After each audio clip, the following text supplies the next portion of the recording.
So here is a short video about removing the battery module out of an I-PACE, Jaguar I-PACE. So it's taken me a while. I've had a bit of trouble pulling it out. So I'm hoping this will save other people a lot of time, because there's not that many videos on people pulling these out completely. Now underneath, it's a little bit hard because I've had to drop the car down a bit to work on the inside. There's a whole bunch of bolts that you undo for the battery module. They're all very straightforward. That wasn't an issue at all. Unbolted them all, had it sitting on that pallet, went to lift up the car, and the battery box lifted up with the car. So then, after looking online, it appears there was 4 bolts still holding the battery box in the center of the battery box. Now, to get access to these bolts has been a real challenge. Now, here's one of them. I've already undone it, and it takes a special tool, a Torx socket. And here is the other one. Now, this is the tricky one. It's right under the seat. So the only way really to get at it is to remove the seat.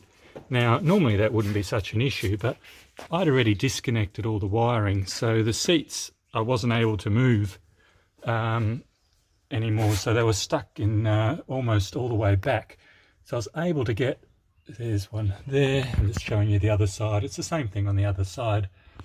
So I was able to get to 2 of the bolts, but then I wasn't able to move the seat forward to get to the other 2 bolts, and it's just been a nightmare. It's so tight in there.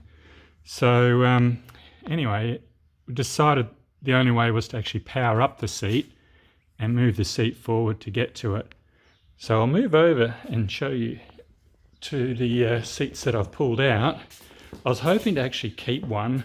They can't be used in a vehicle anymore. They've been in an accident, and as you can see, this one's had the airbag go off on it. So to get at the motor for this one, I just ripped open the seat. And all right, Doug, thanks for your help.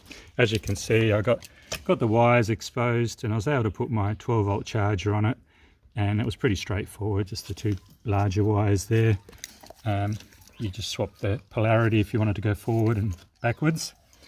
But this one here, the driver's seat, I was sort of keen to keep and put on my tractor.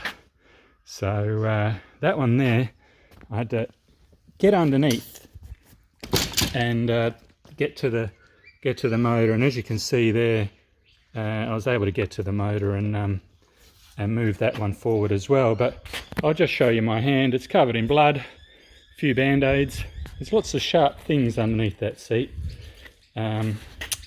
So yes, so the trick is, when you pick up your I-PACE from the auctions, if you are able to power it up like I could with this one, I was able to power it up and get things working, except for I couldn't move it because it had front end damage.